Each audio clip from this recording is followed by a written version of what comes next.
మారేడ్మల్లి junior కళాశాల యందు first year BiPC చదువుతున్నాను. నేను ఎర్రంపల్లి నుంచి వచ్చాను.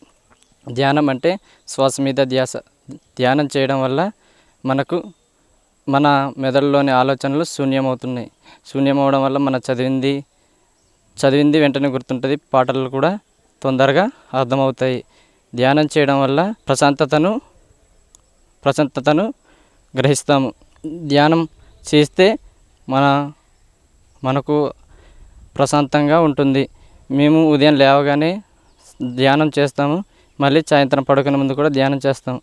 ఈ ధ్యానాన్ని ఉదయం పడుకునే ముందు, పడుకునే తర్వాత మనకి ఎన్ని సంవత్సరాలు అయితే ఉన్నాయో అన్ని సంవత్సరాలని అన్ని నిమిషాలు పెట్టుకొని చేయమని మా మాస్టర్ చెప్పారు. దాన్ని బట్టి మేము ప్రతిరోజు చేస్తున్నాం. అలా చేయడం వల్ల మాకు ఆలోచనలు లేకుండా చదువు మీద శ్రద్ధ కలుగుతుంది. హలో ఫ్రెండ్స్, పిఎంసి ఆన్లైన్ని సబ్స్క్రైబ్ చేసుకోండి. సరికొత్త అప్డేట్స్ కోసం బెల్ బటన్ని నొక్కండి.